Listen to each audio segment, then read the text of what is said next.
In 1920, the Prime Minister Billy Hughes said that until the time came when 60% of Australians were on the land, we'd all be living in a fool's paradise. The Prime Minister's warnings went unheeded.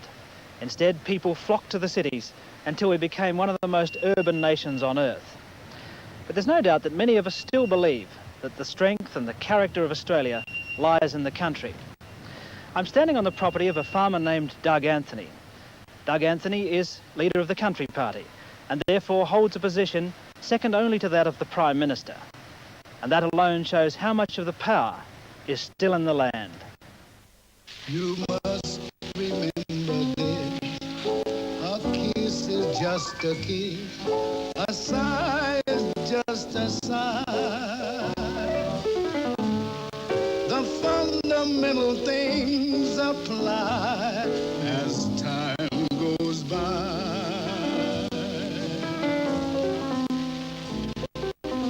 It's still the same old story, a fight for love and glory, a case of do or die. The world will always welcome lovers as time goes by. My father came back from the First World War and was given a small soldier settler's block, 14 acres to grow bananas. So he went and cleared the country and grew bananas, was ravaged by bunchy top, went broke, tried growing sugar cane, went broke, became an auctioneer, and then went back to growing bananas. So that's the beginning, and we've always had to battle. I've got an agricultural background, grew up on the land, and I know without any qualification that this is where my love lies. I love a sunburned country, a land of sweeping plains, of rugged mountain ranges, of droughts and flooding rains. I love her far horizons, I love her jeweled seas, her beauty and her terror, the wide brown land for me. In some ways, it's hard to understand why the mythology of the land is so strong in the Australian consciousness. When Dorothea McKellar wrote her famous verse, My Country, at the beginning of this century, Australia was already on its way to becoming one of the most urban nations on earth.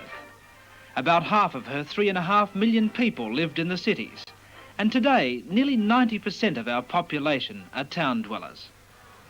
This is the Australia few Australians have actually seen, the wide brown land of mirages and kangaroos, back of Burke, back of beyond, the never never. More tourists than locals see our kangaroos and koalas.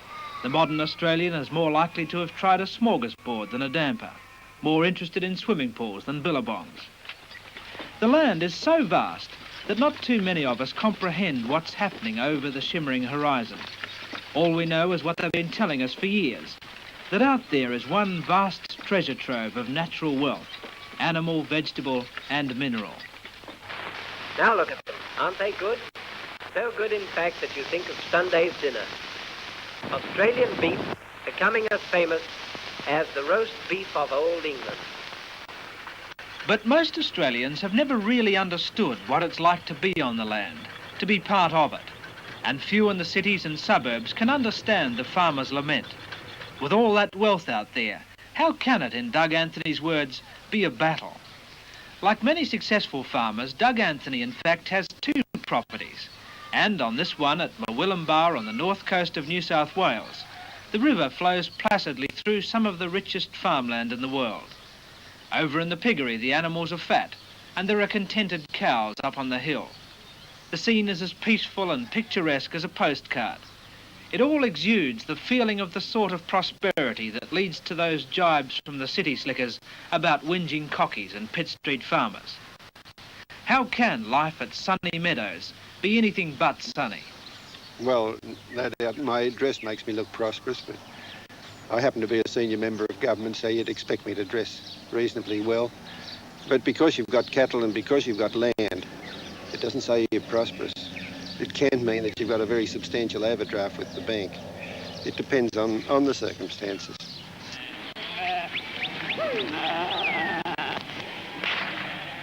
And perhaps the struggle of being on the land is the sheer uncertainty.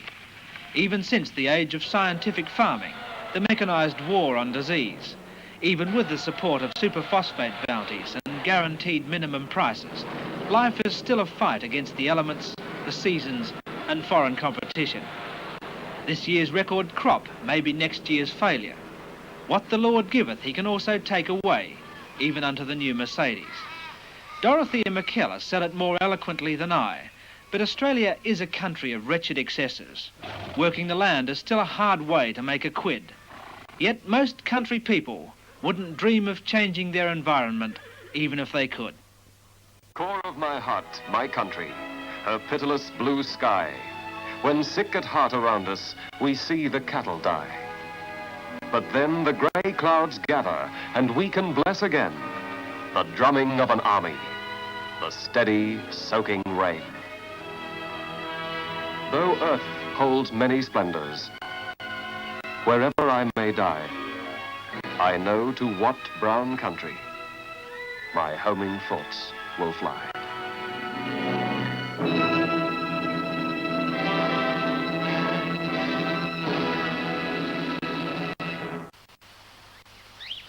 This is the sort of tranquil scene which typifies so much of rural Australia. The Hunter River flowing lazily past the New South Wales town of Maitland. But when you live on the land, they say that nature can also be a harsh mistress, and no truer than here on the Central Coast. In 1955, after weeks of heavy rain, the Hunter and rivers like it rose and broke their banks. In the floods which followed, 22 people were killed and 10,000 homes destroyed.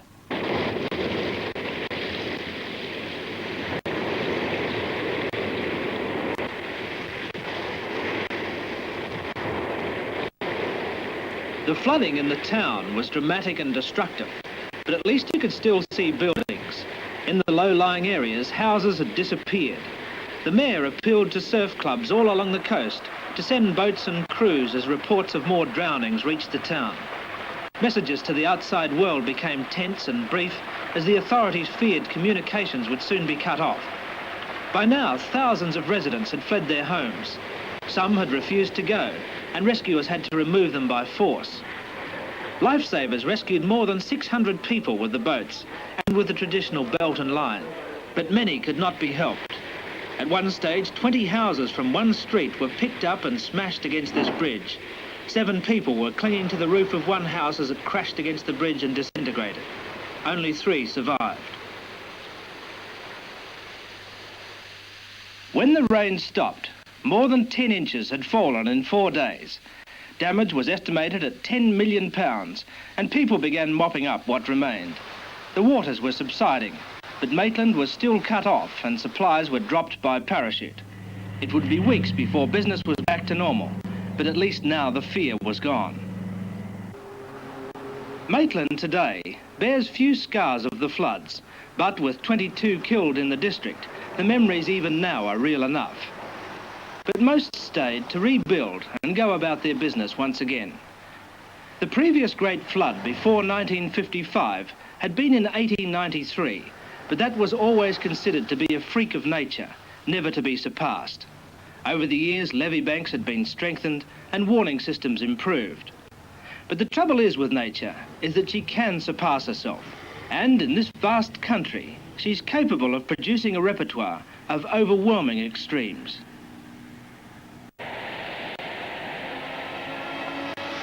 In the bitter experience of the bush, nothing paints as cruel a picture as the drought. Some part of Australia is always in the grip of the dry, and that's why they call the drought the 7th state.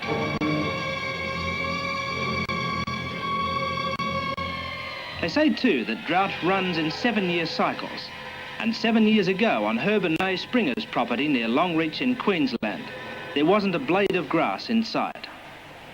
This country at the present time is really finished. And as far as we're concerned, and a lot of other selectors on the eastern side of the Thompson River are in a similar position to myself with their stock.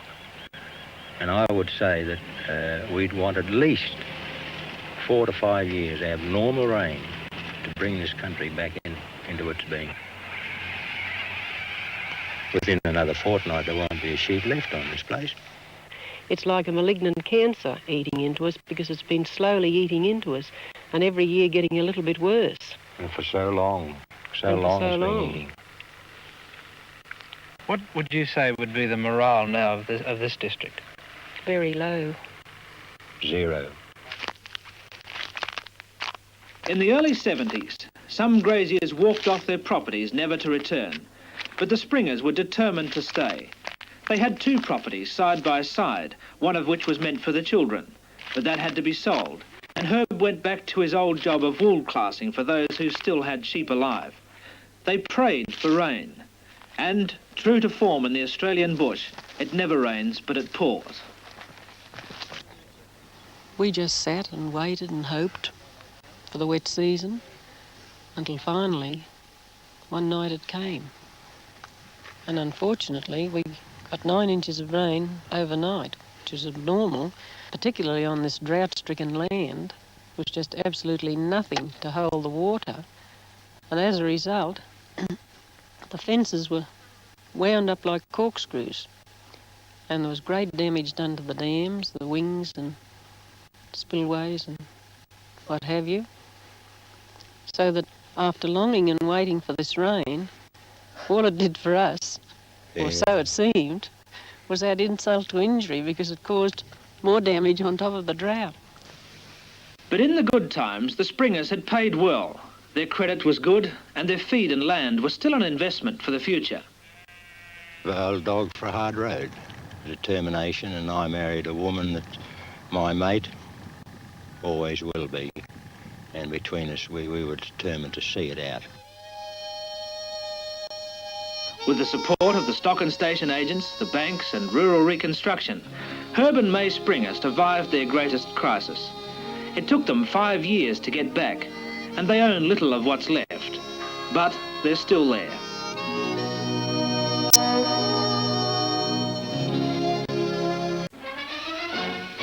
Australia today takes her place among the nations.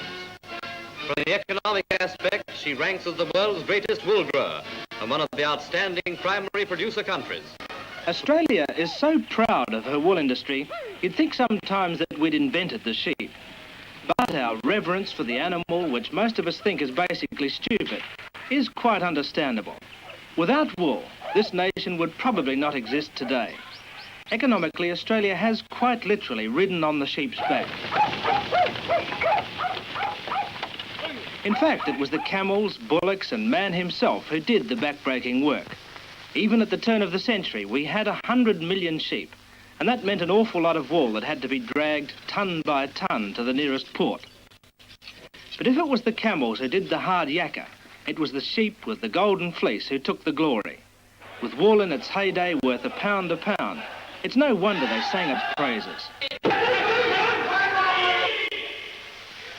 Buyers who are inspecting these wools are representing interests from all parts of the world. Bradford's representative, who buys extensively in this market. Also a representative from Japan, one of our biggest buyers. The Japanese have been part of the Australian wool scene longer than some of our own companies, and they've offered some magical names to an industry which already has a language of its own. 192 cents to half, 3. 193 is Kanamatsu, 1, 2, half, 3. 180, half, 4, 5. 185 is Marabuni, 222 is Nisho, 23 is same money. Bid 193 is Kanamatsu.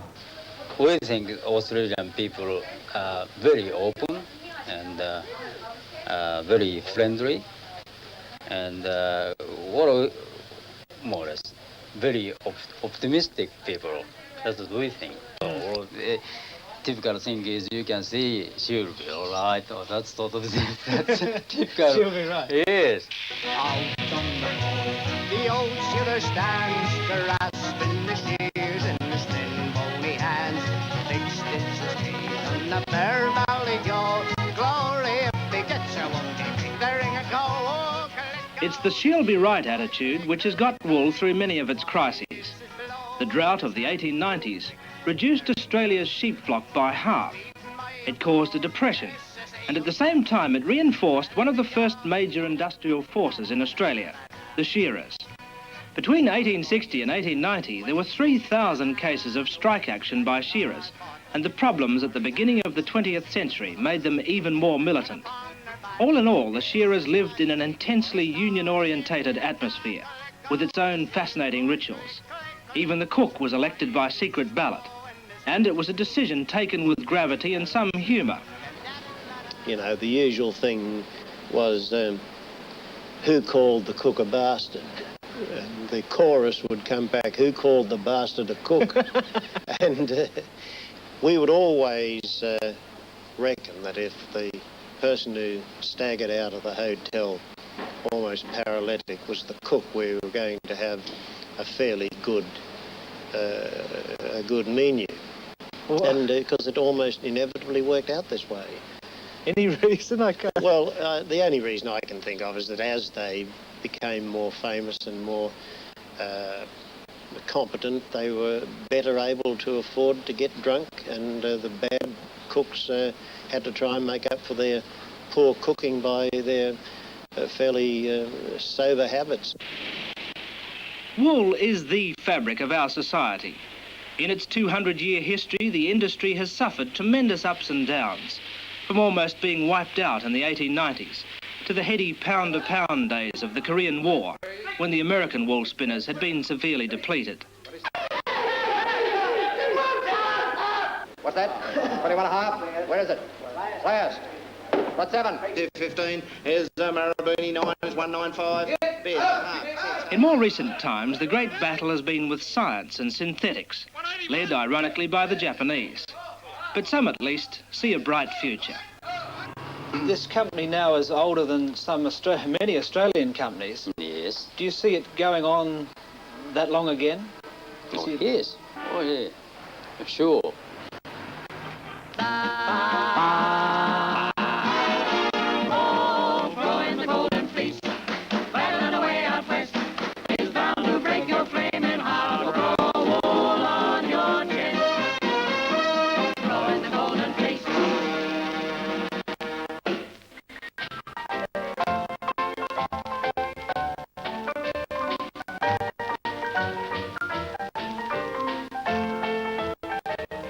City people have always seen country people as different from themselves. The most enduring figures of fun in our history are Dad and Dave. They're the equivalents of Ma and Pa Kettle and the Beverly Hillbillies, and in fact peasant humour of every country in the world. No less than 16 feature films have been made about the Rudds or the Hayseeds, starting right back in the silent days with films like this one, Raymond Longford's On Our Selection. In each case, the directors have simply reinforced the cliché that country people are basically decent, honest folks, but a bit simple. Joe? Yeah? What first made you like me? Oh, I don't know. I think it was when I seen what a wonderful fast milker you was. But of course, it's people in cities who make pictures. Country people rarely made films of their own, except the occasional home movie. Very few of these exist from the early part of the century, but this is one, a simple little chronicle called Who's Who in Scone. Scone is a thriving town on the tablelands of New South Wales, but the name of the man who made this film is now lost to history. Maybe he was the local pharmacist, trying to drum up some business for Kodak. And perhaps these were his fellow captains of commerce, proudly sweeping their pavements. Many of these characters could still be seen in any small country town today. The local barber, for one. But there are not too many Chinese market gardeners like Charlie Shin around today. Woolies or Coles probably put him out of business. A Shire councillor, if ever I saw one.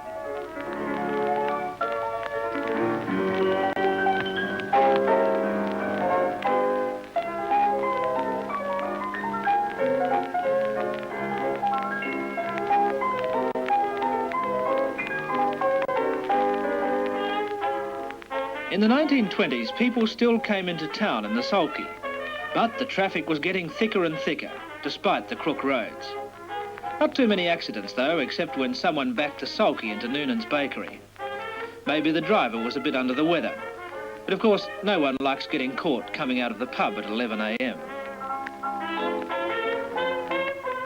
Down at the school, no doubt, it was the 3 R's. They learnt that we rode on the sheep's back, and Australia, with all her riches, was a jewel in the crown of the empire. Shoes obviously weren't compulsory, and who knows where this little bloke went to after his barefoot beginnings. Maybe he's got 100,000 acres today.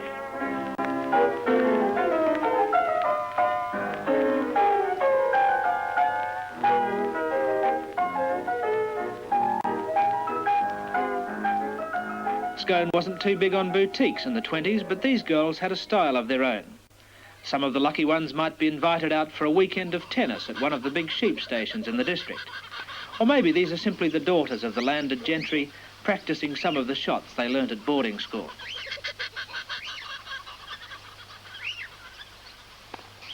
It was a simple life with simple pleasures. Down at the showground, the whole town could gather on the weekend to see the local lads pit their wits and strength against a heaving mass of horseflesh. It's hard to tell who got the most fun, the man, the horse, or the dog.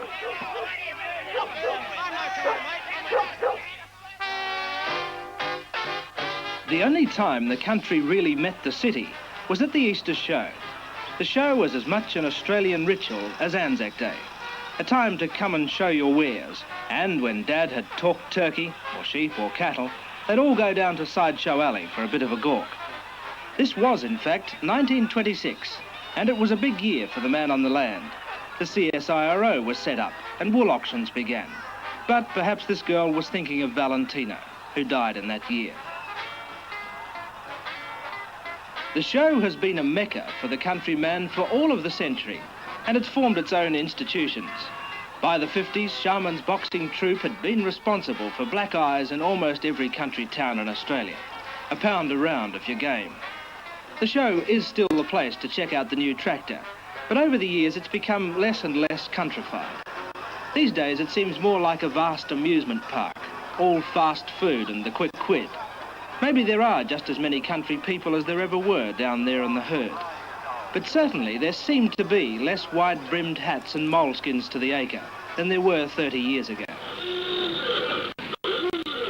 As the years have passed, the Easter pilgrimage to the Big Smoke has become more and more hectic for people used to a slower way of life. At the turn of the century, the whole population of Australia wasn't much more than that of either Sydney or Melbourne. But even by the 20s, a day in the city was a battle for survival. Don't fight them. Oh, now we've lost them. Look, that's you messing about. Oh, they'll find their way home. After 3 days of fairy floss and show bags, and Mum and the family shot through on a Bondi tram, who could blame Dad and Dave for wanting to muster the lot and get back to the land? Excuse me, did you see my missus getting off the last tram? Who? My missus, Mrs. Hayseed. Never heard of her. Shoot. It just shows you, Joe. Yeah. These city people know nothing. That's right. Why, at Stony Creek, everyone would know, Mum. Yeah.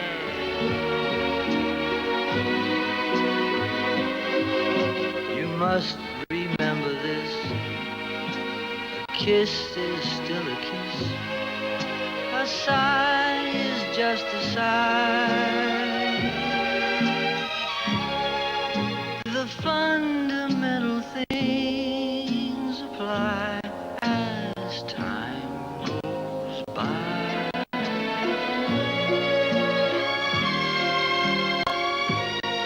As